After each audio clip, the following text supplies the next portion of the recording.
Yo, what's going on, guys? Today we're gonna be reacting to this video right here. Was it real? Was it fake? It's basically if y'all any of y'all seen like The Conjuring 2, this is basically what going over like because apparently Conjuring 2 is based on a true story. I mean they say that about every Conjuring movie, but let's see if it's a hoax.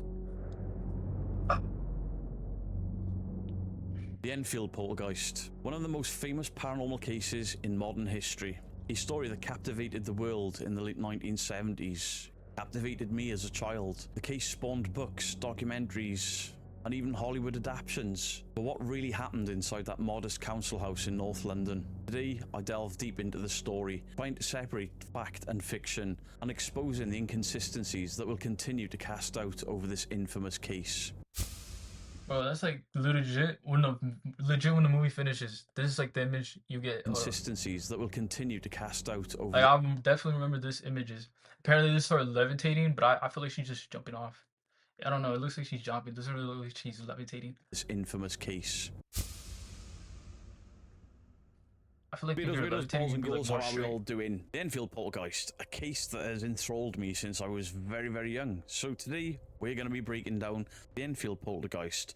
Truths, myths, fact, fiction, and everything in between. I love that Thanos middle finger he has in the background. I just want you to understand something, that I actually believe there was something to the Enfield Poltergeist. I think it just got a little bit out of hand once the press became involved and the kids were gifted things and, you know, almost like they were paid to perform by certain people that were involved in this case. This story begins in August 1977, when single mother Peggy Hodgson and her 4 children started to report strange occurrences in their home. Furniture moving on its own, knocking sounds echoing throughout the home, and then eventually 2 of the daughters, Janet and Margaret, claiming to be the target of a violent poltergeist. She has a buck teeth.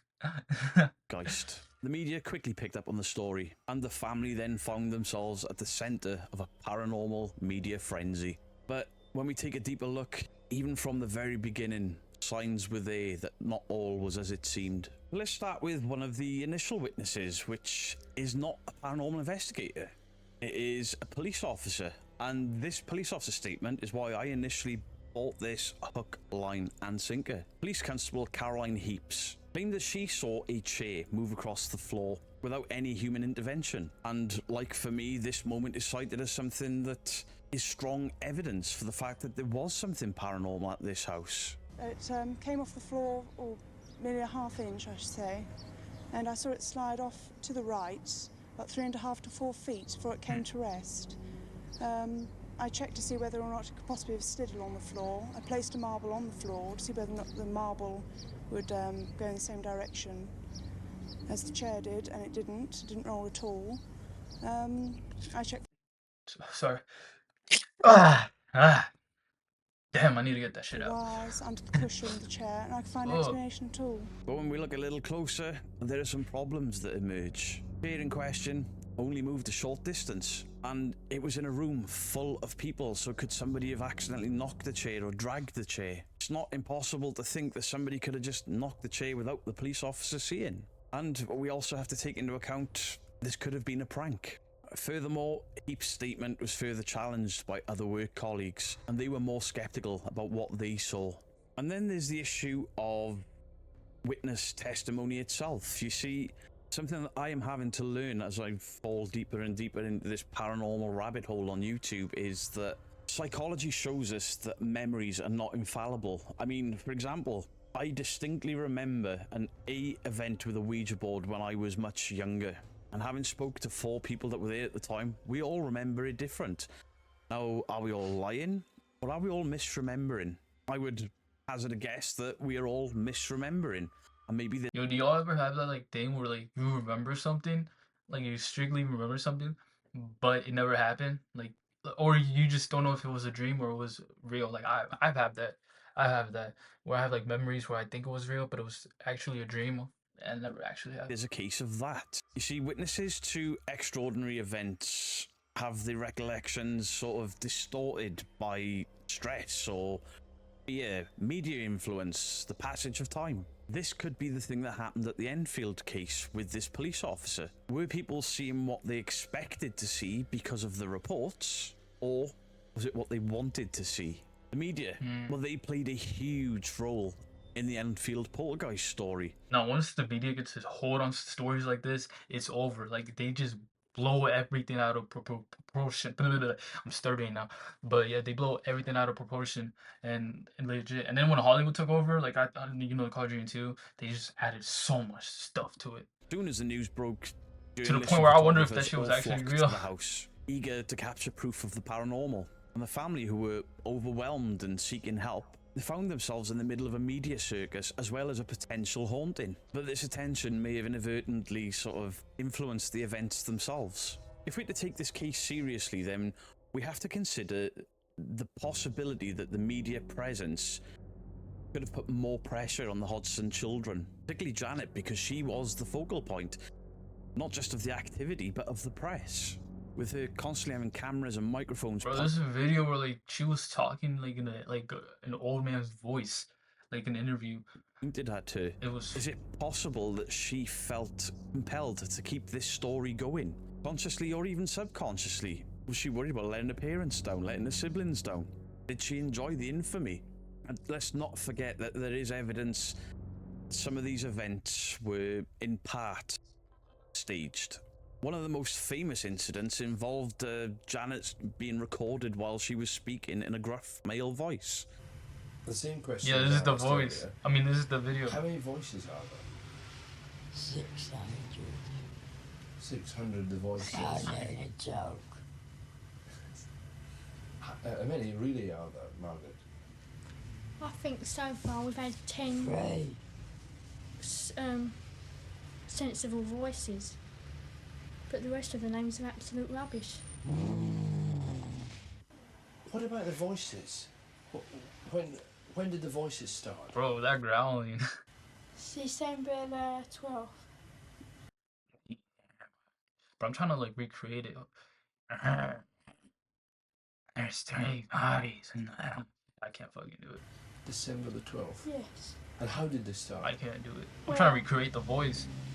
One night 'Cause maybe Mr. she's Black just was doing it in talking her own, about but, like- About 8:30, he said, all we need now is the voices to talk. Supposedly the voice of deceased previous owner of the house, Bill Wilkins. This was presented creepy as ass irrefutable evidence of a possession, but experts noted that while Janet's voice did change, it wasn't beyond the capability of a young girl being able to produce those sounds. Basically, she could have been performing, influenced by the attention and the expectations surrounding her and the haunted home.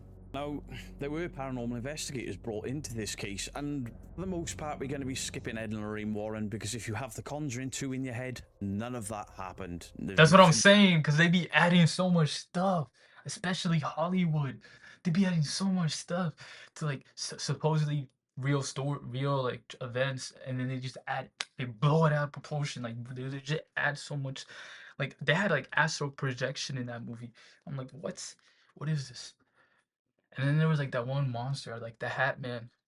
In it, I'm pretty sure. They didn't stay over very long. In fact, they had very little to do with the case. The main investigators were Maurice Grosse and Guy Lyon Playfair. Both were members of the Society for Psychical Research. Both men were committed believers into the paranormal, and their investigations were the backbone of this case. But their motives and their methods have both come under scrutiny. For example, Maurice Grosse had a personal stake in the case. You see, he had recently lost his own daughter in a tragic accident, and a lot of people are more inclined to believe that the grief made Maurice want to believe in this paranormal event as a way of coping with his own loss. Basically, his desire to find proof of the afterlife could have influenced his interpretation of the Enfield haunting. Guy Lyon Playfair, an experienced paranormal researcher, was also deeply invested into this. Nah, yeah, I mean, do y'all believe in ghosts? Like, I feel like, obviously as a kid I was scared of ghosts, but the more I grew up, I kind of like want them to be real, because I at least want to know that there is an afterlife. But to be honest, who really knows? Like, you only got one life, and like you gotta live it. Like, you legit only got one life. Like, I don't know. This case. Don't take He it wrote for a book on granted. it. This house is haunted, and that book is one of the primary sources on the Enfield Poltergeist. But it's important, and we have to remember that Playfair was writing from a perspective of belief. We could argue that both of these men were prone to confirmation bias.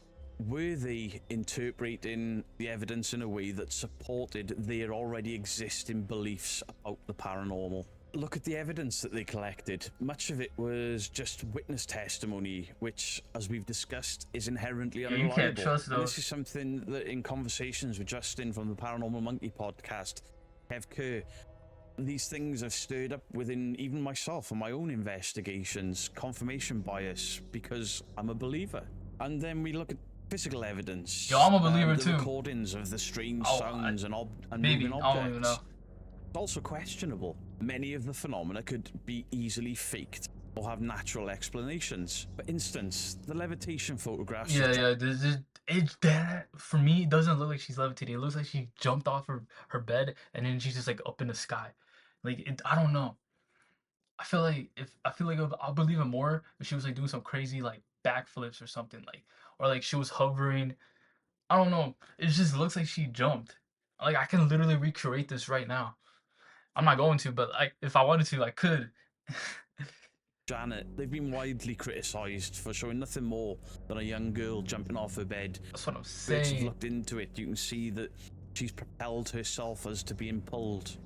And then, of course, we can't ignore the infamous incident where Janet was caught bending spoons and then attempting to hide her actions from the investigators. Playfair himself admitted in his book that the children were caught faking some of the activity, yet he maintained that the case was genuine overall. But then how do we separate the truth from the fiction? If some of it was staged or faked, then maybe all of it could have been. Beyond the paranormal explanations, there are psychological and social factors that we have to consider. Without being rude, the Hodgson family were living in quite difficult circumstances. Peggy being a single mum and being a single mum back in the 70s was a lot different to what it is now. Damn, bro, no jawline or anything. Like no jawline.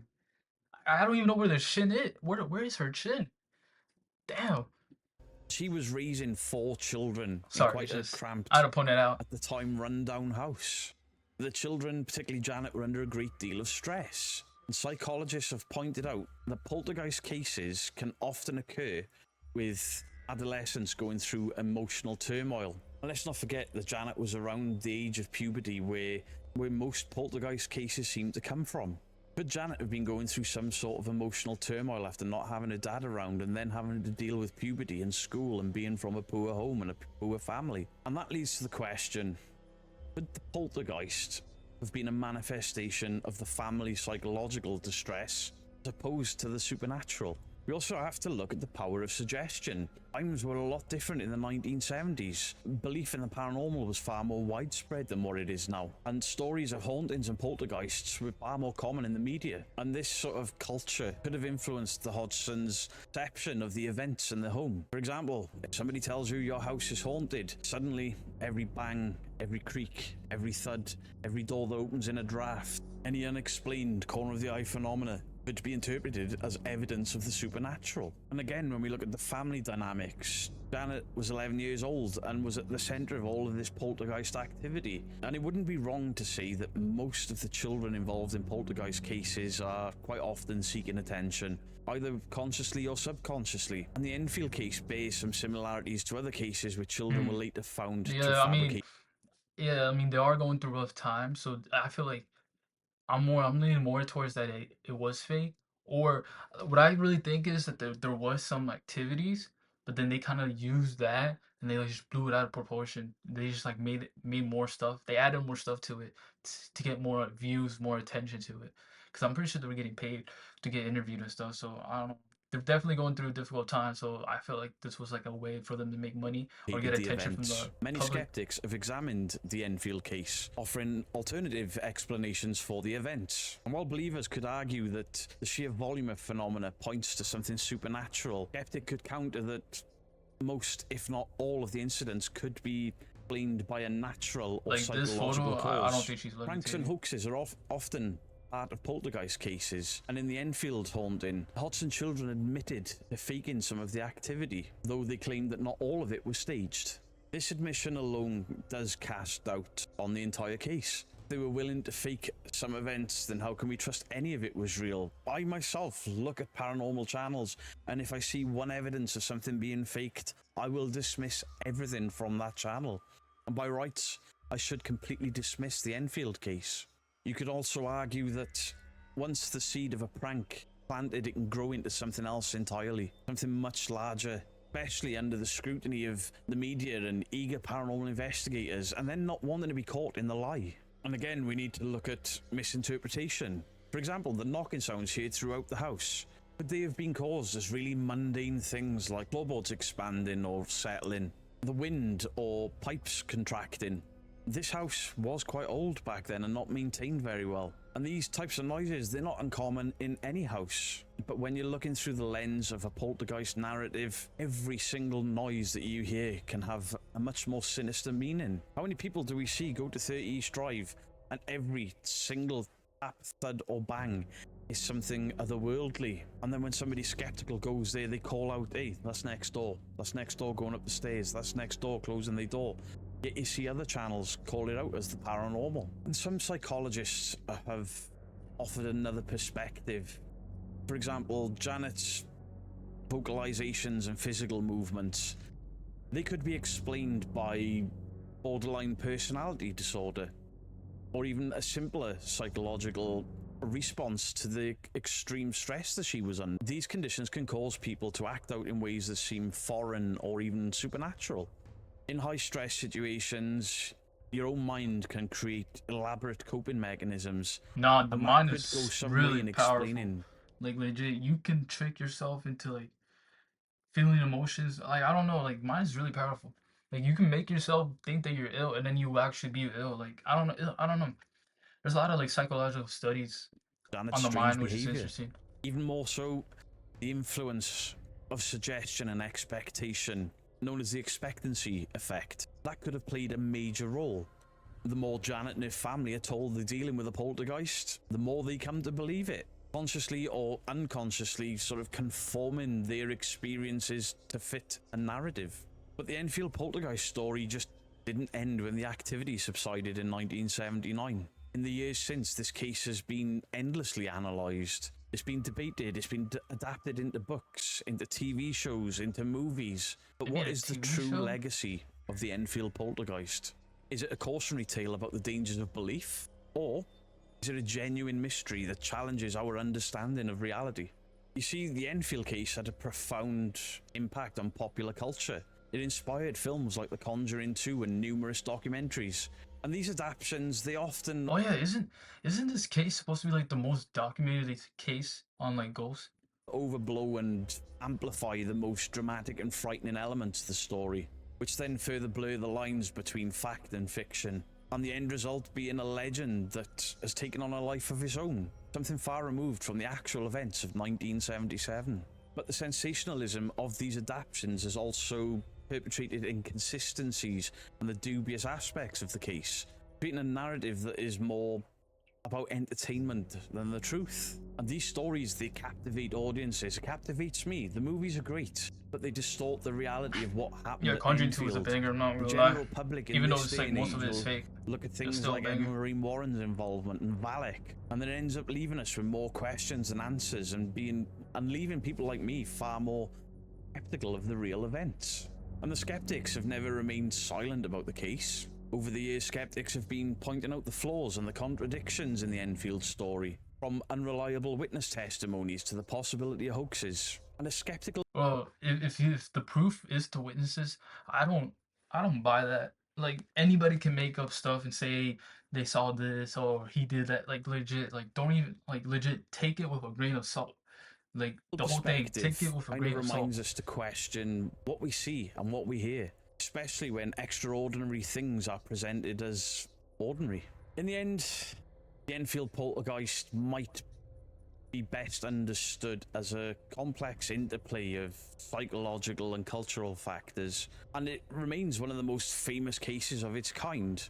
And it also serves as a reminder of how easily belief cloud our judgment, and how difficult it can be to discern the truth when the paranormal is involved. So can we learn anything from the Enfield Poltergeist? I personally think the most important important lesson that we could learn would be the need for critical thinking and skepticism, especially when faced with such extraordinary claims. Whilst the story of the Enfield Poltergeist is captivating and enthralling, and at times it's genuinely unsettling, it's also riddled with inconsistencies and unanswered questions. And by looking at these things with a more critical eye, we can better understand not only this This case, show's on BBC but also the America. nature of belief and the human mind. And BBC. finally, this video is not meant to just poo-poo the whole thing away. It's What does BBC designed to stand for in engage you British guys at home broadcast? and sort of provoke a the bit of C stand for? thought into what really happened at the Enfield Poltergeist. British Look at it broadcast from communication. multiple angles and encourage your own critical thinking about what you believe to be true. And please do share your thoughts in the comment section down below. Much love to you all. Beardo out. Hey, W vid. I'll put his video down in the description. Make sure to subscribe to him. Make sure to subscribe to me as well. Like and subscribe if you enjoy the video. Let me know if y'all want more. I'll catch y'all later.